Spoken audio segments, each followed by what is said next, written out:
Good morning. Welcome to B Cube Sunday morning.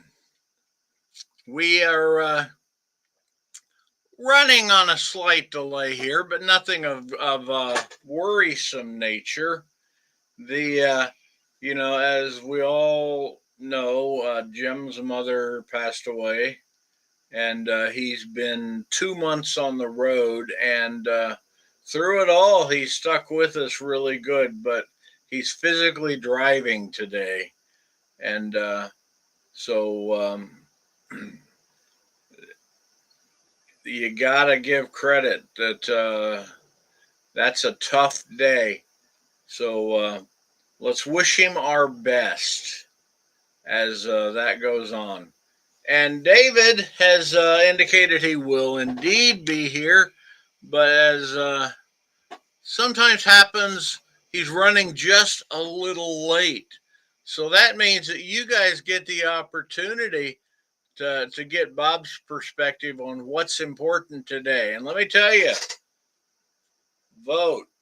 Voting is what's important today. I got my ballot for the local city council.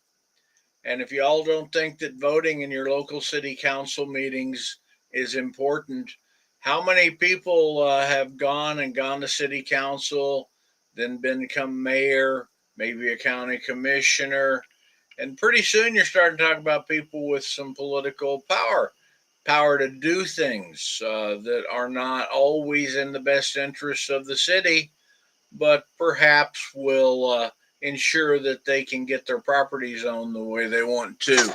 And that is one of the things that we have going on in my hometown is well, I won't call it my hometown, it's just where I live. My hometown's way further south and east than here.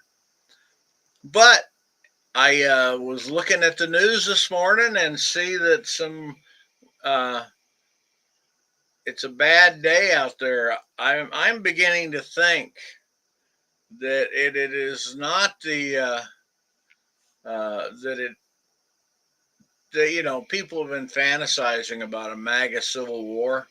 That where the and not a literal one, but where the MAGA groups just collapse on each other, and it's pretty bad. I mean, the orange shit gibbon, I think, is Mr. Gerrold usually calls him, and will give an opportunity to call him again uh, when he shows up. Has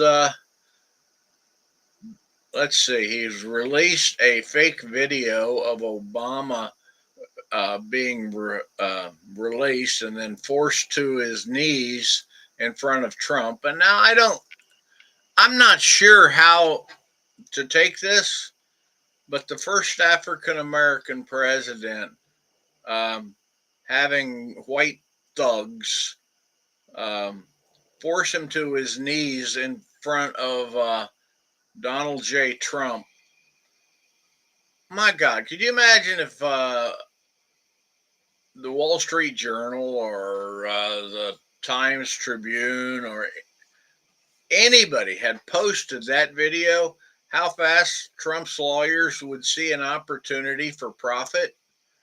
I mean, of course, that gets me going on the whole concept that Trump has turned the idea of our legal system into a for-profit process. I mean, for God's sake, $16 million out of uh, CBS.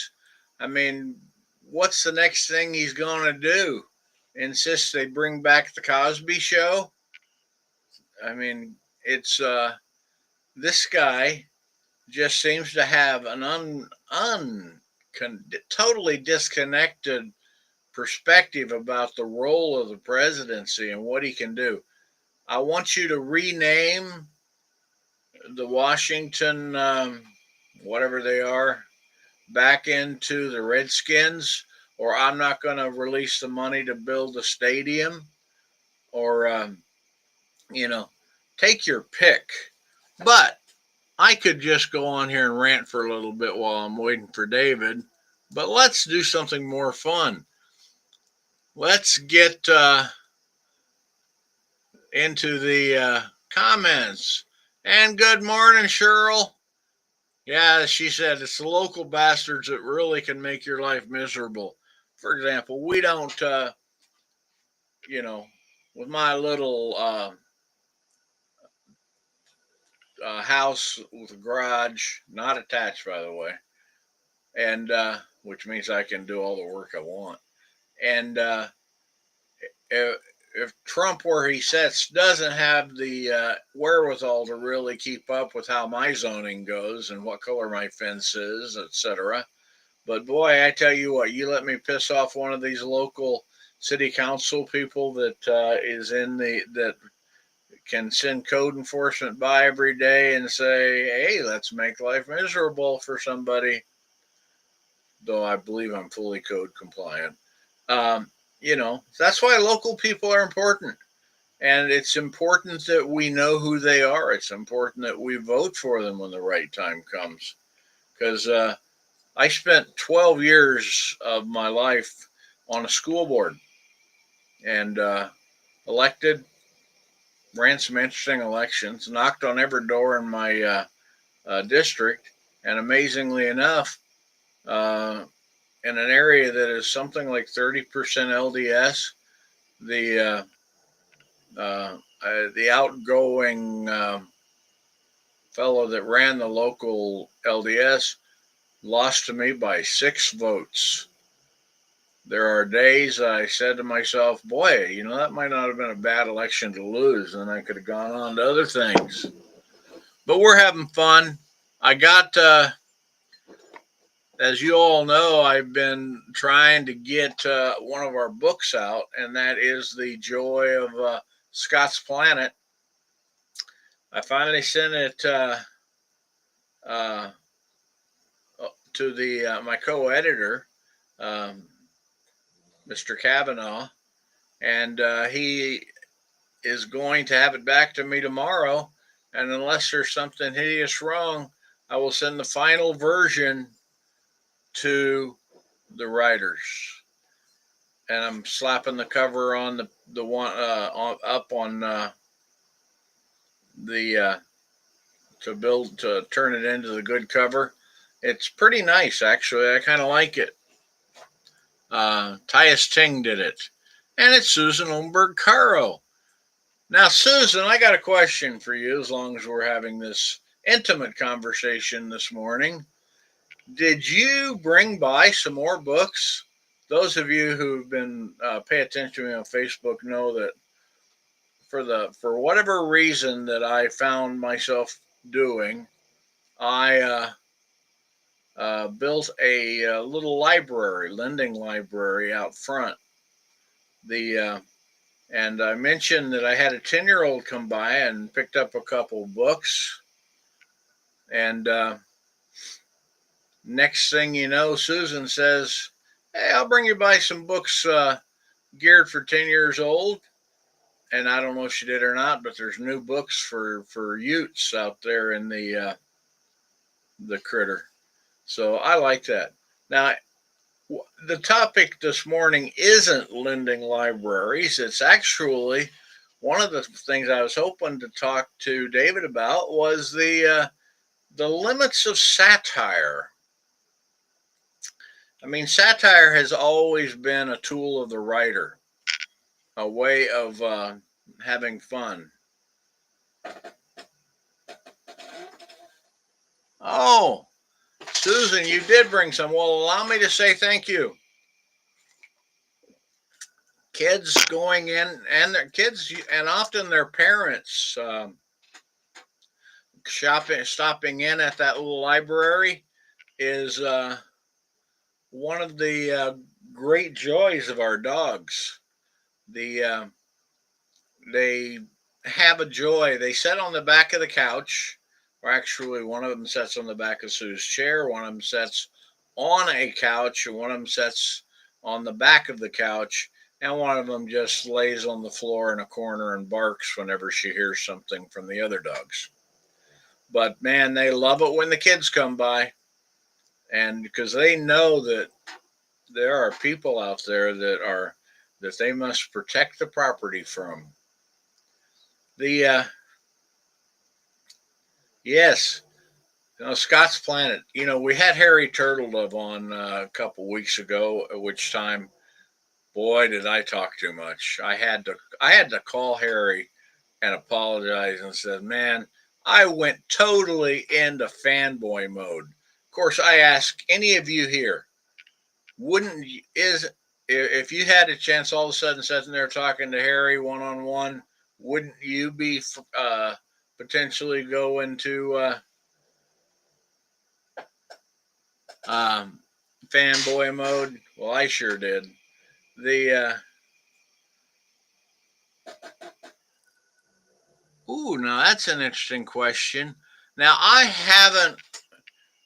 I'm familiar as a health physicist. I'm familiar with the stochastic, but what is stochastic terrorism, Charles? I would love to hear or actually see. Um,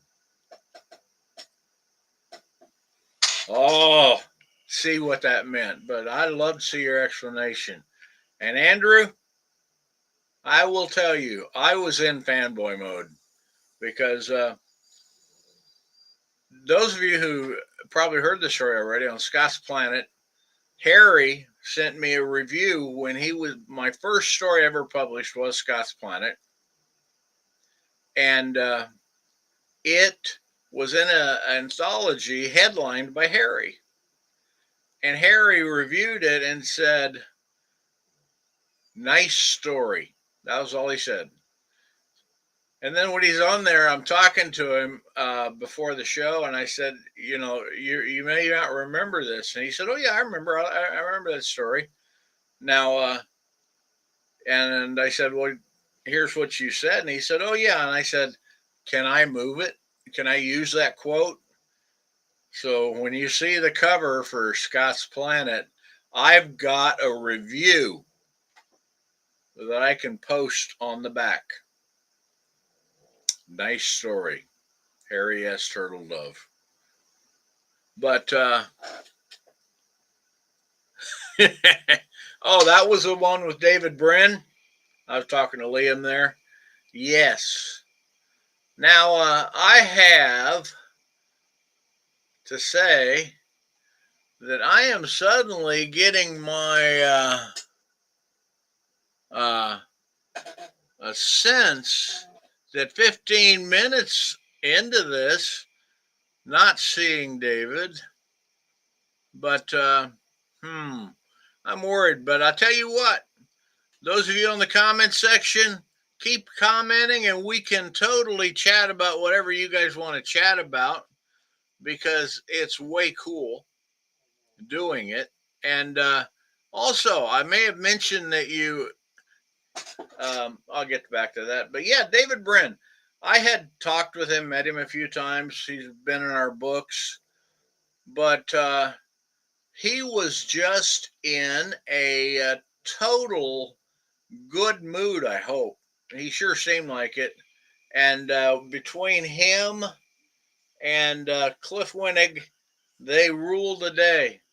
Our plan our discussion had been to talk about the Spartans because David had written a couple of essays that got everybody's attention because he pointed out that movies about semi naked men in kilts uh,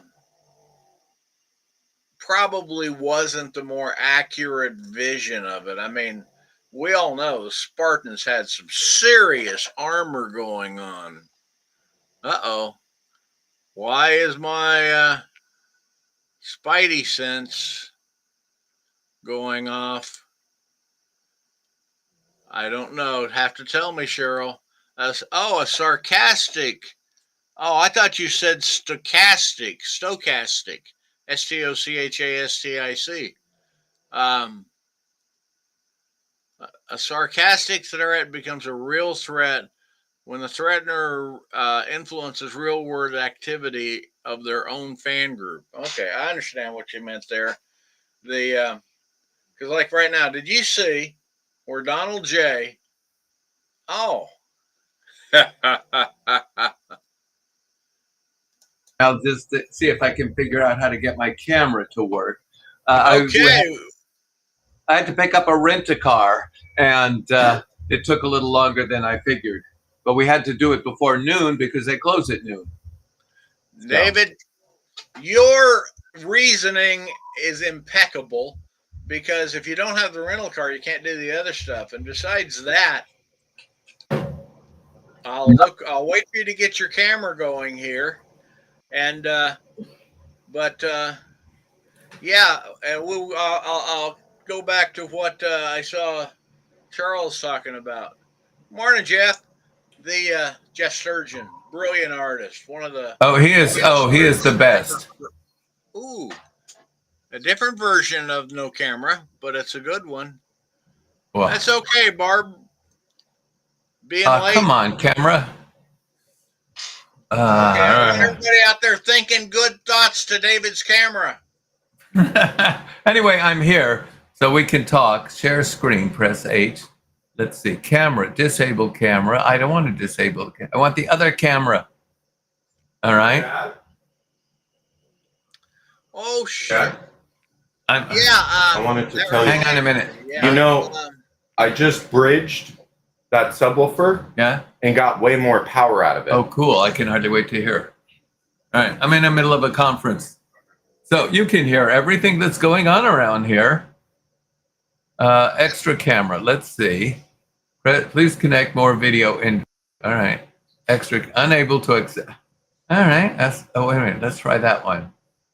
Yes, and in answer to Susan, speaking of David Brin has a play. He wants me to talk to some people in theater I might know, and I do happen to know a couple. It's just that I haven't ran into them since we talked. And the one I was going to talk about has started a new job, and I can hear the growl in the back of her throat whenever I call on her. But good morning, Gordon. Well, I can talk. Every so often the camera blinks green, and I don't know what to do here to get the camera to recognize me. I have done everything. I will. Oh, I know. There's one other thing I can tell the camera you're famous. Oh yeah, right. You know what that gets me? Recognized? Yeah, unfortunately, yeah. All right. Let's try this. But it's been fun. But I gotta say though, one thing. There's another thing we're doing, that we've got I put a new cover on Alternative Truths. Oh, good. And also Karen, y'all know Karen. Yeah. She offered to be here if need be. And boy, I'll bet you guys are wishing she was here. She's a lot more literate than I am. And better looking. But then again, she's a Yaley. Speaking of which, we do have Worldcon. Is that in 2 weeks? Jeff, you're killing me. Worldcon is in Seattle this year. Yep, I'm going to be there. We just rented a car so I can load up with books to sell, because we got to empty the storage locker so I can retire. Oh, I got a couple things I got for you for that too. Now, David's going to be if at some point, David, you decide to say heck with the camera and just I've already decided your dulcet tones with us. I've just already decided to give up on the camera. So, I mean, I can do all of the funny stuff, but it's just not working. And I don't know why. I have this problem with every single conference I ever log into. The camera it just doesn't. And I know how to solve the problem with Zoom, but I've never been able to figure out how to solve the problem with you, Bob. The camera doesn't like you. And I mean, okay, now have you checked? I don't mean to be a smartass, but have you checked the settings button?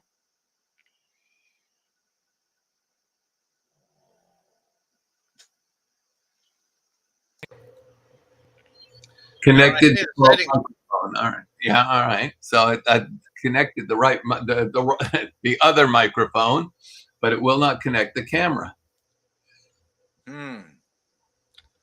Now which camera am I using here?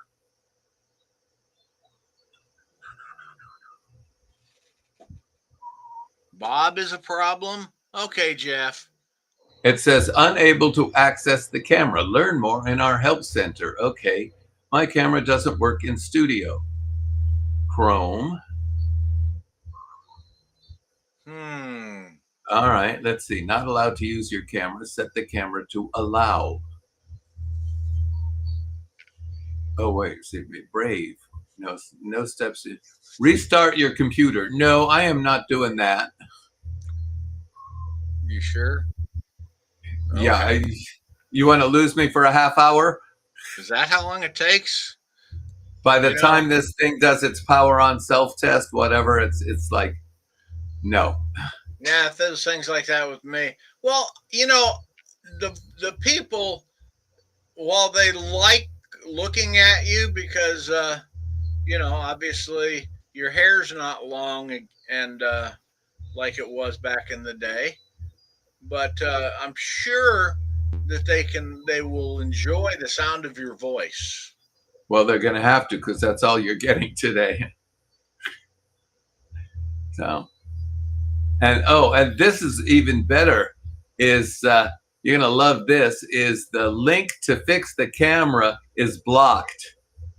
It's like, okay, Chrome settings, content, camera. It's like, I would love to fix the camera, but I get a message that nope, you can't because that site is blocked. So I I just did this rant yesterday and the day before that I am tired of the tech engineers fixing things so well that they can't work. And I mean, it was like I had to install a new printer, and it was just an upgrade of the previous printer because the previous printer after 12 years got wonky. And so the brother 2340 or 2360 to the 2460, right? And it looks the same, etc. Took an hour and a half because where previously you could just plug it in. Now you had to go through the registration and the etc. And it'll work with your phone, but now you have to install it separate for your computer, and then you have to jump through this hoop. And by the way, you have to do the is this you verification through 3 different hoops, and it took an hour and a half to print out a test page because of all the, do you want to register? Do you want to subscribe? Do you want to do this? By the way, here's an advertisement for a whole other service. It's like, let me just connect the printer and print shit out, right? Okay, that was the printer. And then it was something else. And then it was something else. And my old phone, which is like 5 or 6 years old already, was not holding a charge anymore. So I got a new phone. Sean recommended and it is a good phone. But I've been spending a day and a half. You copy everything over. Guess what? You have a new interface. It's because it's no longer Samsung. It's now Android, and now it's this work, and it's giving me all the goddamn pop-ups. Do you want this service? Do you want that service? No. By the way, you can't do this anymore. By the way, but you can do this. And so, it's a good thing I will have like 3 or 4 days on the road because I'll be spending most of it going through all the different menus on the phone, disabling all the different things on the phone. All I want on the phone, really, is I want to talk to people very rarely, but occasionally. I want the Google Maps so I know where I am on the planet. And I want my email and my Facebook. Other than that, and the camera, because that was what, Now, the camera thing I figured out. But everything else is like the pop-ups and it's like, see, it's a good thing I am a very under control human being, or I would go up to Silicon Valley with an AR-15 and explain to all these engineers that they, in all of their efforts to make my life easier, meanwhile, while they're trying to monetize their product, because if their product was any good, they wouldn't have to monetize it, they just sell it. I would explain to them in no uncertain terms that they have forgotten the first rule of computing, which was established when we got our first personal computers in 77 and 78, and we were mostly hobbyists. And the rule was you should be able to accomplish anything you want in 3 clicks. right? And then we got a standardization of menus even before Windows. But Windows, you would had the file menu across the top, file, edit, view, blah blah blah, help, about, right? And you knew you could boot up any new Windows program, and you would be familiar with the file structure, and you could type in the first letter of each command, and you get the submenus, and you could get to where you wanted very fast just by typing, Control S to save or Control V to paste, whatever. But and you could do the control keys, or you could type the control first letter of the menu, or and there were multiple ways to get where you wanted. Now, every single program has its own interface, and the original Windows file menu structure has been mostly ignored. You have file at the front, so you can enter and close the program down. But we have lost the standardization that Bill Gates and Microsoft tried to establish back in back in the 90s when Windows first hit the market. Windows used to be a great environment. It really was. You could get a lot done. You could see what you were doing. You had the graphic user interface. Every iteration of Windows, guess what? We can add this new feature. Some of these new features, okay, yeah, that's really nice. It's like, okay, yeah, I like that you could move the taskbar around, or blah blah blah. But I don't care. None of this made me more efficient. It's we've made this more efficient. We've made the icons better looking. I don't care about how the icons look. I want to click on something and open a file or open a folder. See, what I say, we have reached a point of I'm not sure what the word is, but technological overkill, technological inbreeding, where you are no longer interested in solving the problem to make the product more efficient for the user. You're now interested in how you can monetize it so you make more money for the company. And a perfect example of this would be the automobile industry in the 50s. Now, after World War II, there was a lot of people. The GIs were coming home. They wanted a car and a house and a family, and God bless them. That's why the economy of the 50s was beautiful. But along about the end of the 50s, or maybe it was the middle of the 50s, I forget. No, it was the 60s. The auto manufacturers said, "How do we sell these people new cars?" Those cars is that these guys learned how to fix Jeeps. They learned how to.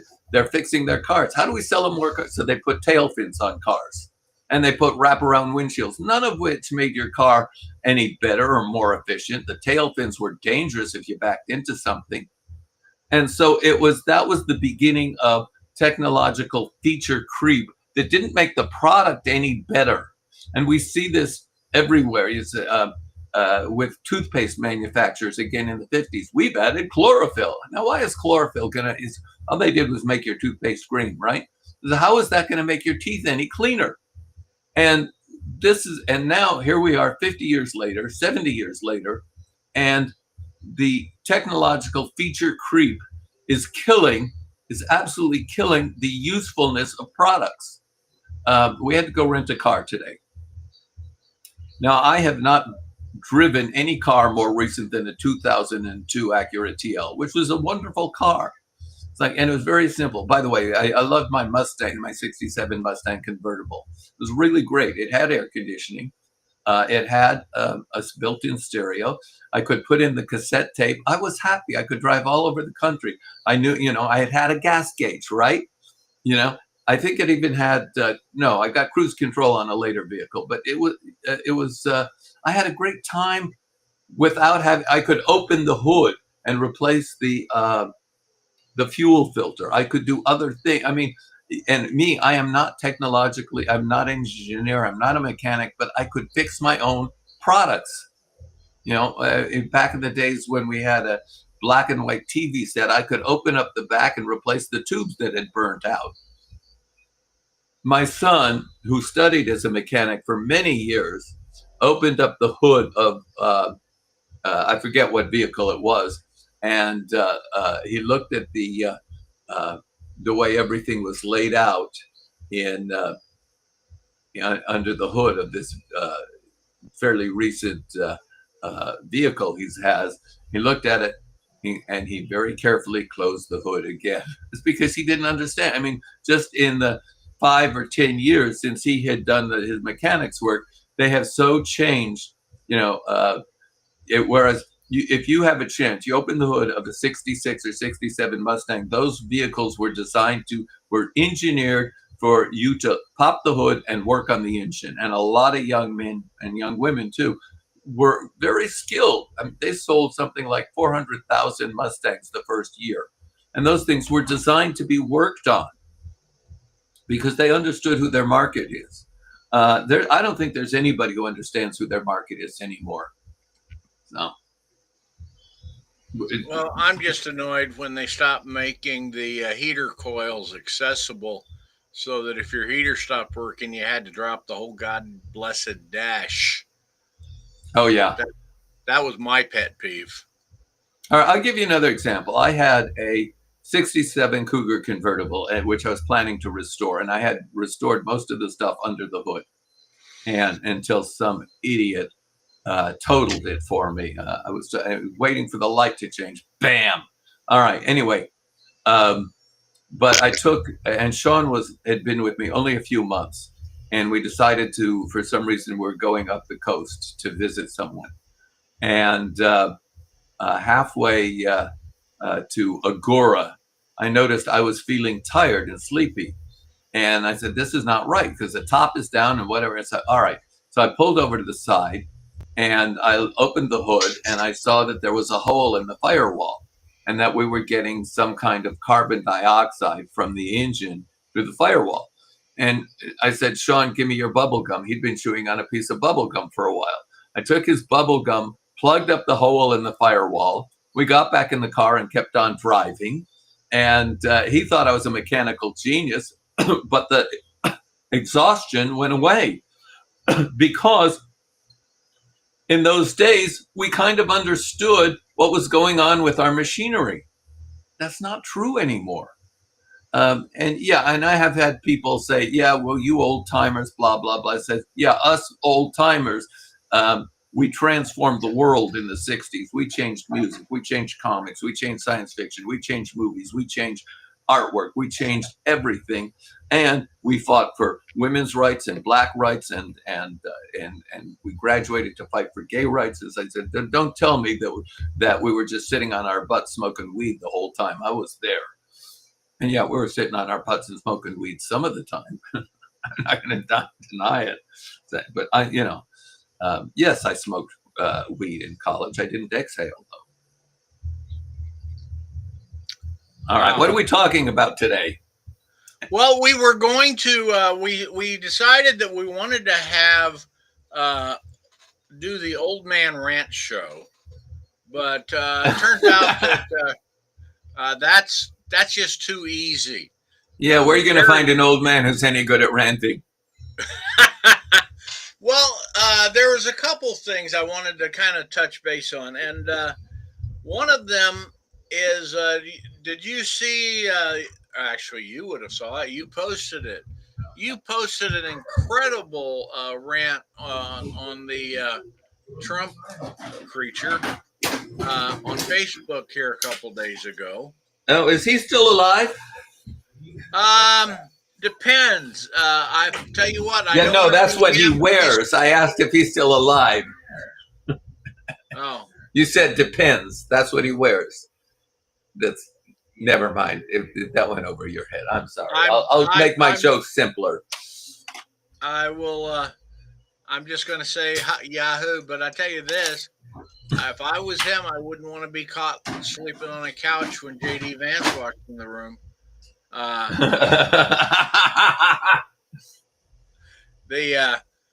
I was looking at a lot of stuff we could talk about. The deliberate, I'm a firm believer that Donald J. Trump is deliberately destroying the essence of all that went before him, with the premise that he can make it too expensive to rebuild. I will definitely agree with that. Do what? I will definitely agree with that. Yeah. And then I went through and looked at some videos of what they did in the Rose Garden. Yeah. Oh God, that's just a mess. They took something of beauty and turned it into a Walmart garden Parking center. lot. Yeah. But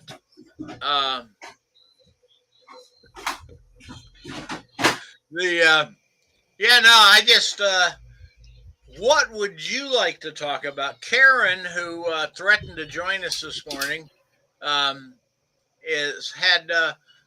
thought that maybe there were some limits or to satire that might, what are the elements of satire when you're talking about speaking truth to power or a way of, because we all know that Donald Trump hates being laughed at. Yeah, that's probably the only thing we've got going for us is the ability to recognize that this man is. I will tell you, I have to give him credit. I've run out of ways to talk about him that are appropriate, and I mean, satire. No, can't do that because Donald Trump is one of the reasons I gave up trying to write satire because I couldn't keep up. I couldn't keep up.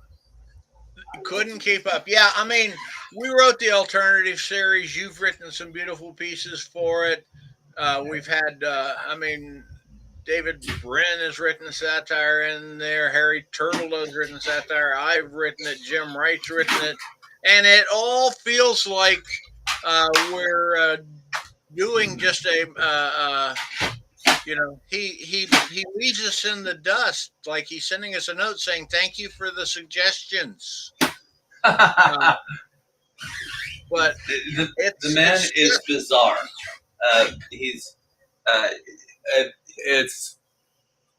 I'm speechless, not because I'm not angry and not because I'm just speechless because I've run out of ways to say I'm outraged. I've run out of ways to say this is crazy. I've run out of ways to say the man is, you could not do this as a movie. You could not sell this as a movie script because nobody would believe it. It is beyond believable. Evil is sometimes that way. When you look at what evil does in this world, has done in this world, you recognize that I am so glad that you couldn't sell this as a movie script. So glad that you couldn't sell the notion, because if you could, that would mean people would want to be entertained by something this bad. And we are at this point properly horrified at what he's doing. The taking our first black president and making an AI video of having your thugs forcing him to kneel before you is like turning the seeing yourself as having the power to literally tell networks what TV shows they can run. I mean, I will miss Colbert mightily. But you know what? There is something that has a nice ring to it. Senator Colbert. Oh, I like that. I like that. Because you may remember once that Colbert jokingly tried to get into the South Carolina primary. Yeah. And they wouldn't let him. But right now, I can say that I would not want to be Lindsey Graham if I had a person with the wit and access to out of work writers that Colbert would have. But just, I mean, that would be one of the sweetest things I could imagine is Stephen Colbert running for and winning Lindsey Graham's seat.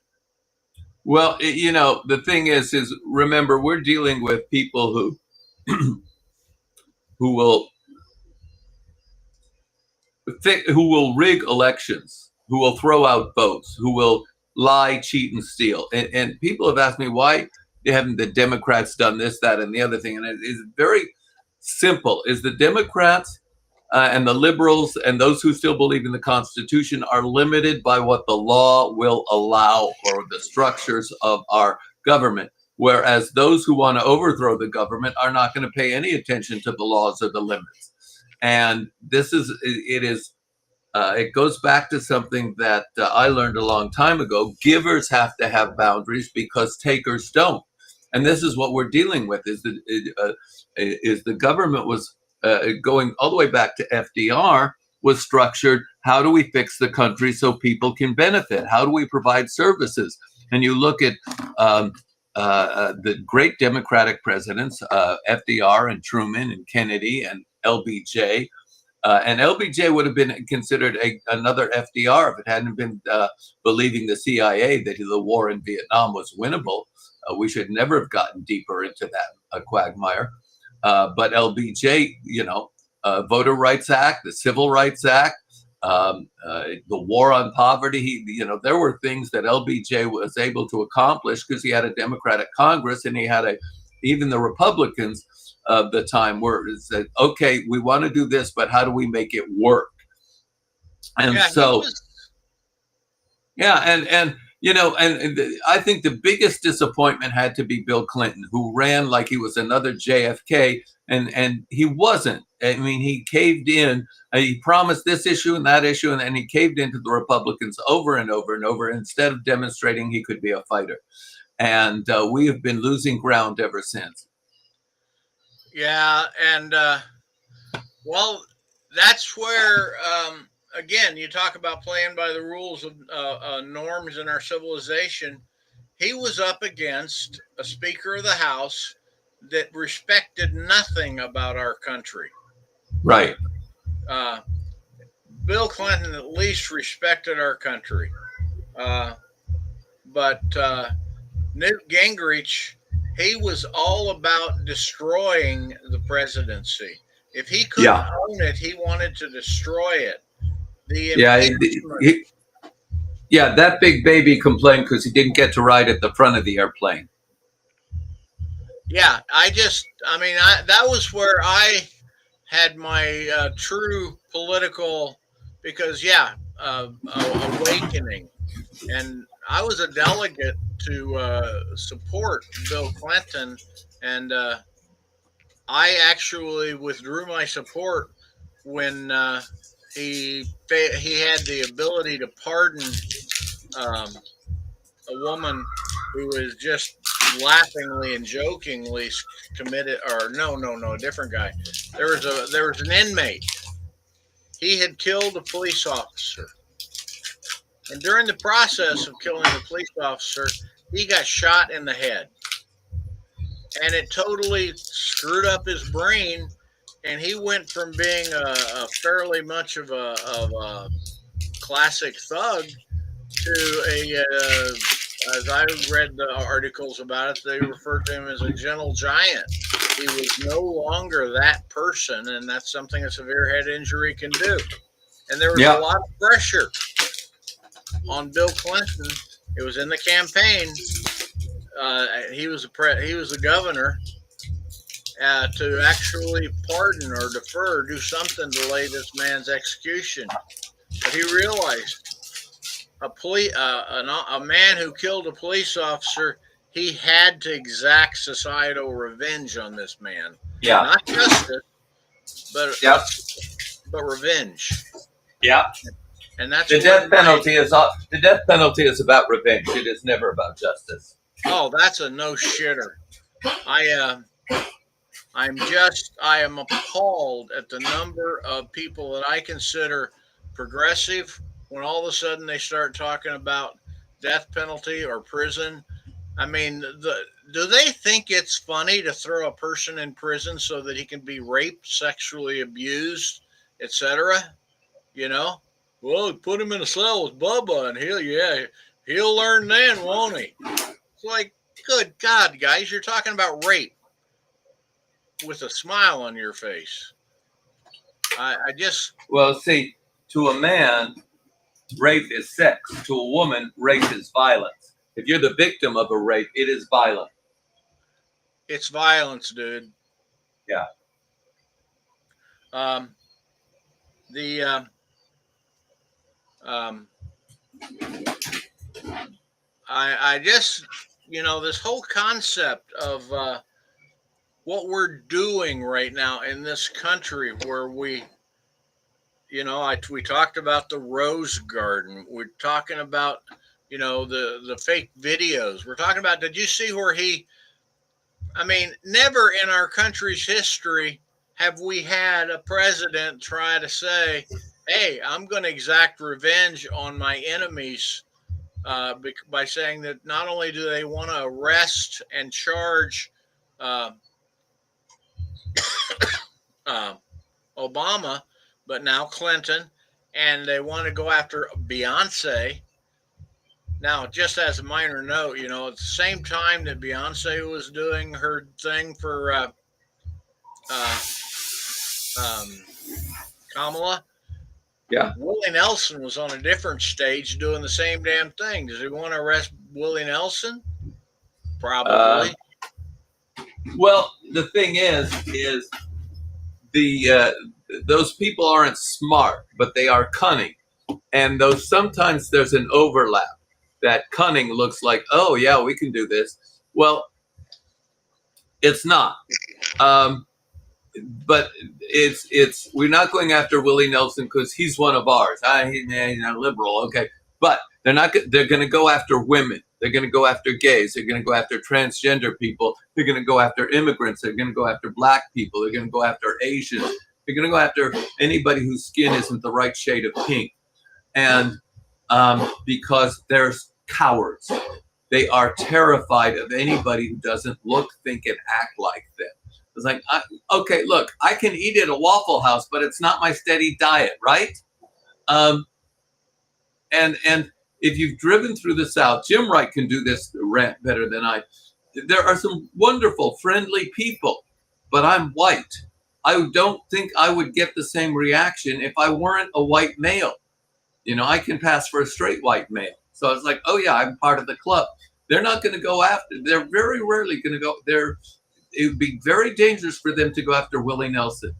Now, the one thing I will acknowledge, and I think it's worth saying, is that their base, the MAGA, is finally fracturing on the Epstein issue because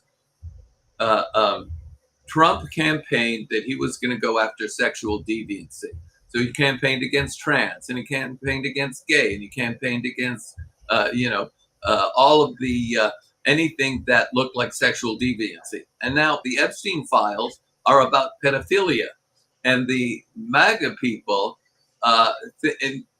some of them are starting to say, "Wait a minute, that is sexual deviancy. That's a line I'm not going to cross. I am not going to follow him that far."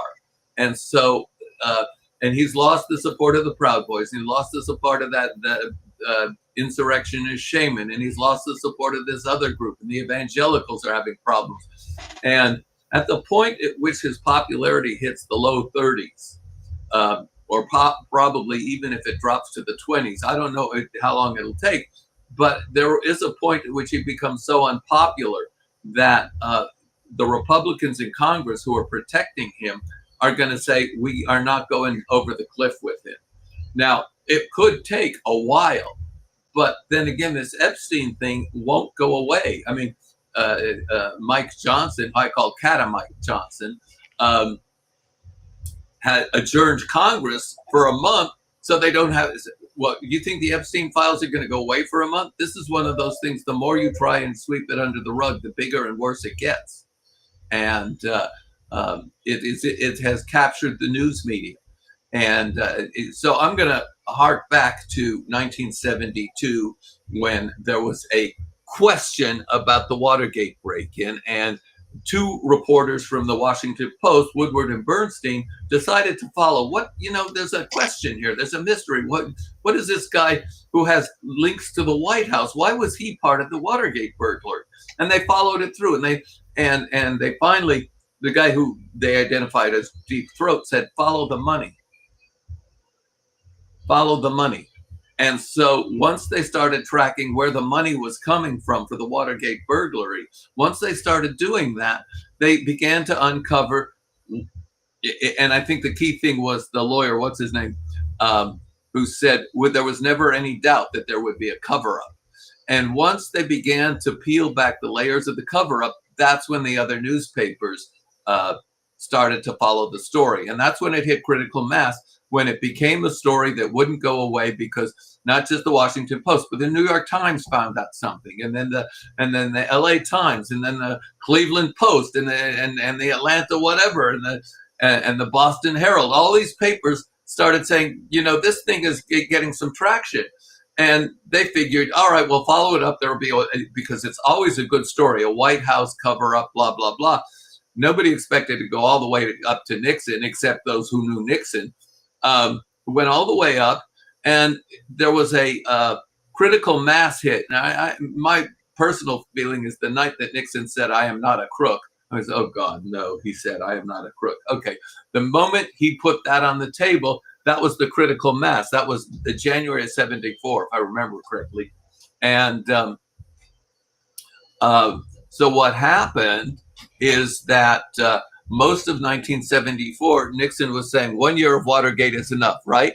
Well, all that did was put more fuel on the fire. And so one day in August, whatever, one Sunday in August, he finally had to, he was releasing the tapes after he reviewed them, right?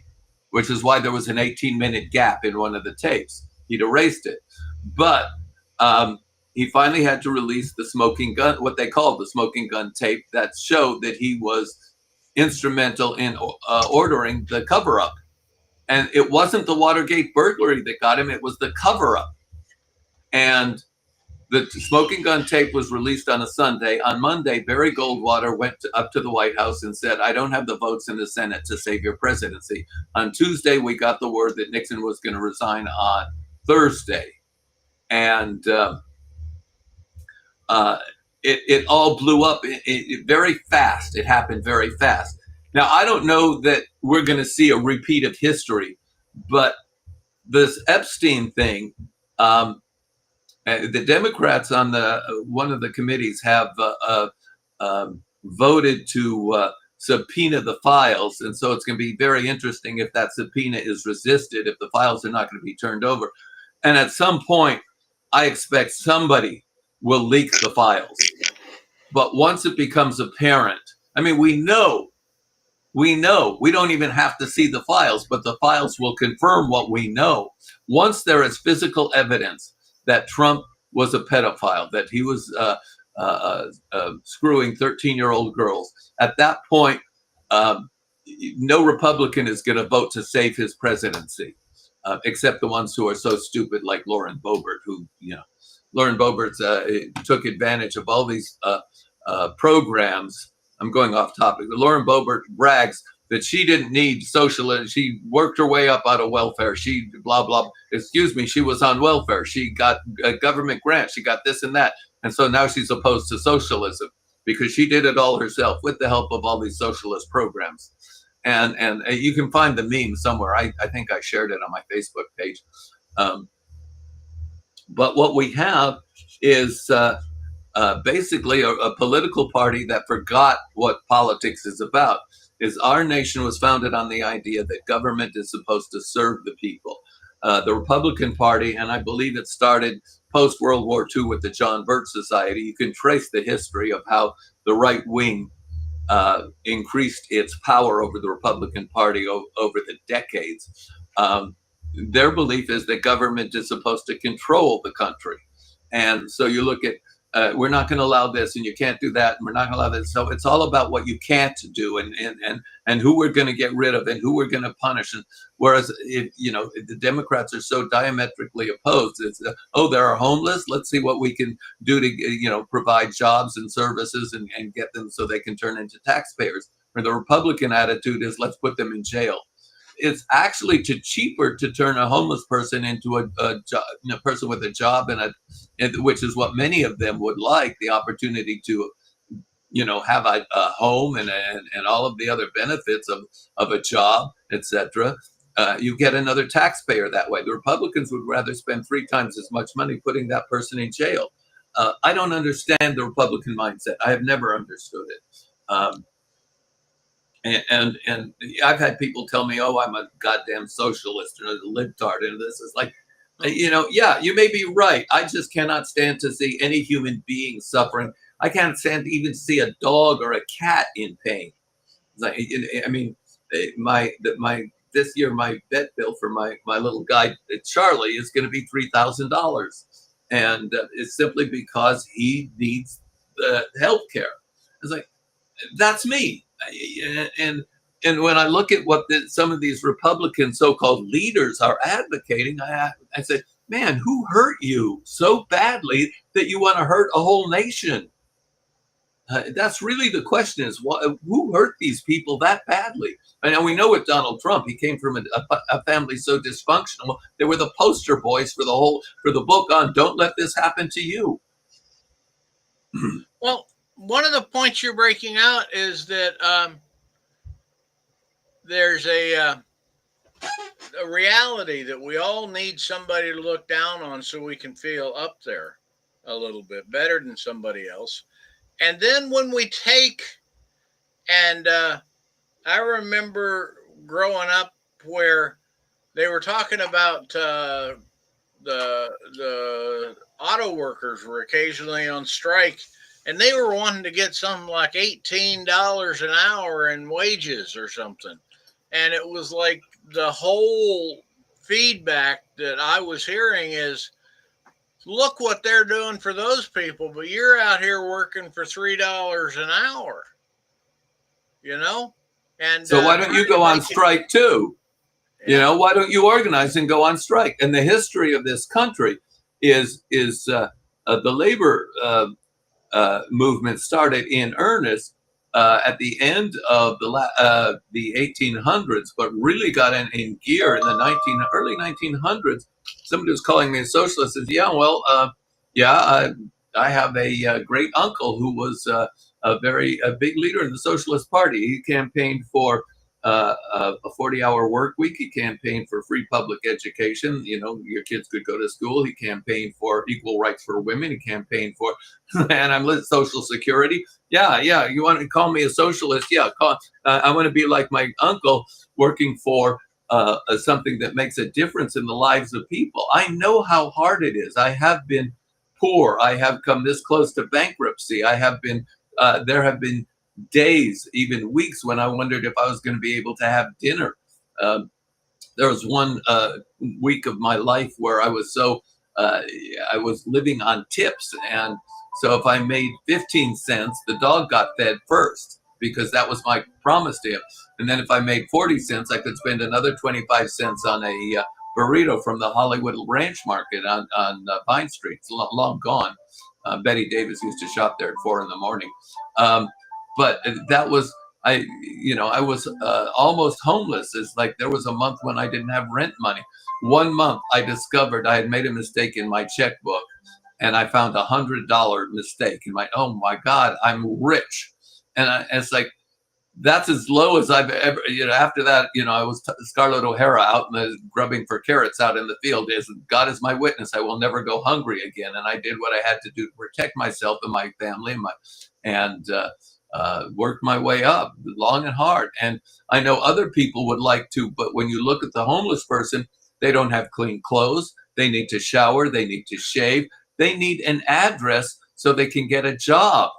Without an address, and so all of these things, that there are people who not only fall through the cracks, they fall a long way down, where getting them back into a place where they can even hold a job, they need a place where they can bathe regularly. They need clean clothes, so they need laundry, shoes, socks, underwear, blah, blah, blah. They need to be able to shave, get a haircut, all of that. And they need the facilities to support them so they can go out and get a job. It's like, is that socialism? Jesus, I don't care what you call it. It's what we have to do to take care of people so that everybody can be productive to the best of their ability.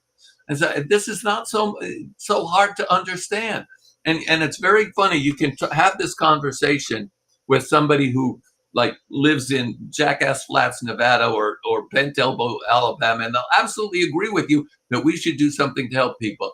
But they'll vote for Trump. They'll vote Republican. They'll say, yeah, but those people, I'm not getting mine. Why should they get theirs?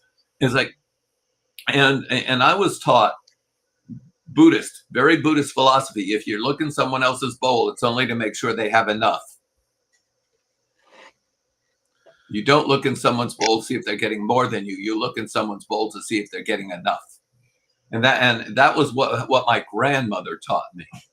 And I would, it's like, I want to be the kind of person who my parents, my grandparents would have been proud of. So I like to think I'm halfway there.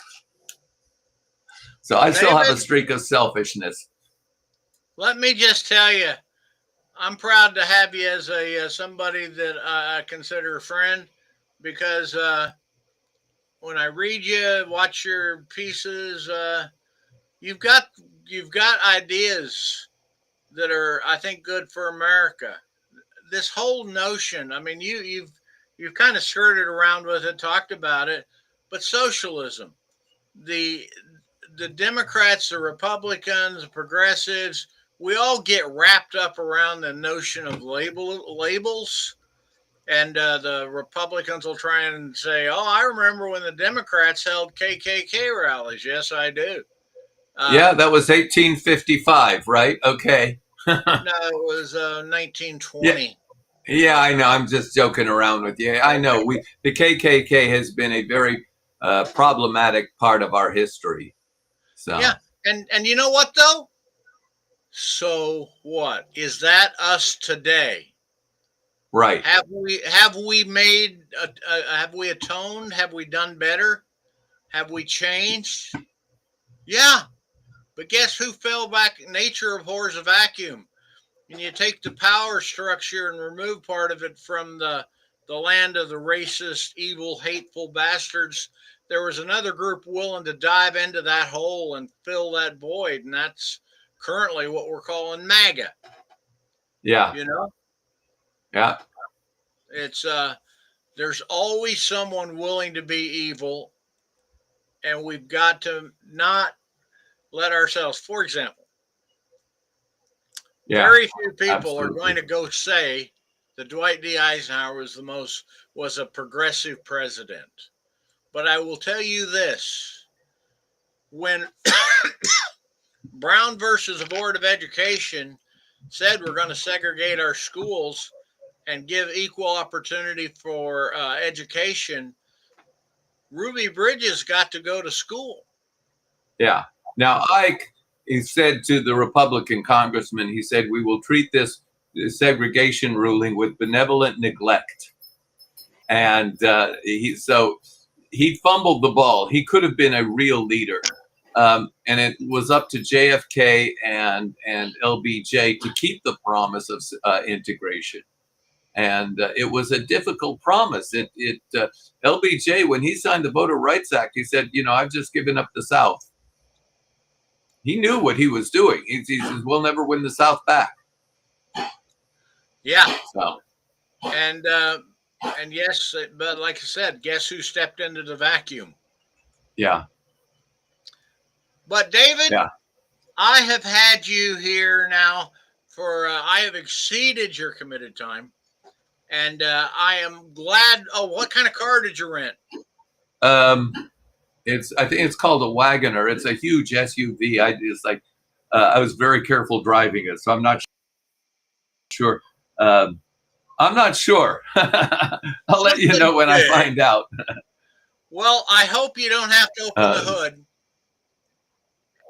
Yeah, believe me, I do not want to have to open the hood. Well, that said, thank all of you for showing up. And David, while the cameras are always nice, sometimes it's good just to hear the unfettered David. Oh, well, thank you. I haven't been fettered in a while, but I'll do my best. You did good, guy. and for those of you who are here, thank you all very much. Next week is I forget what's happening next week.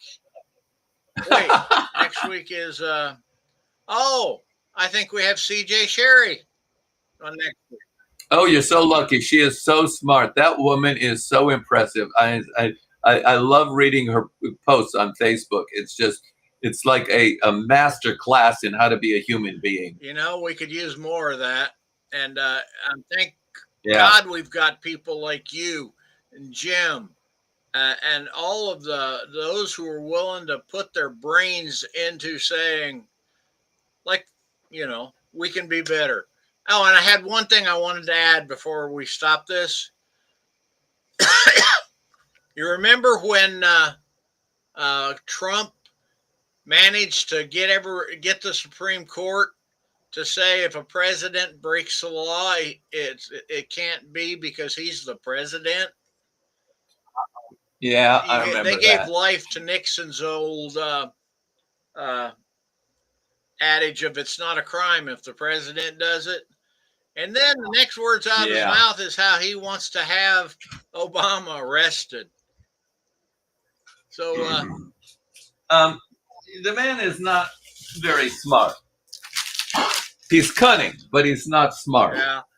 Well, I just don't want to be the staffer that has to go in and explain that to him. You know, yeah, I don't even. I turn off the news and focus on where I can make a difference. So you know, it's like I spend time with my family, and that's what I can do. I can take care of my son and do things for him. I can take care of my daughter-in-law and do things for her. I can take care of my friends and do things for them. But it's like there's nothing I can do that's going to make a difference in Washington, D.C., except encourage people around me to vote. And that will be what I can do. And I will use my voice to talk about the issues as I see them. That is a good thing. And hope that's enough. So, yeah. Now that DG with a vibrating circle around, pulsing circle around it. Bye, David. It has been a pleasure having you. And for those of you who have been hanging with us as we've talked through this, thank you. And I will talk to you guys next week. Okay.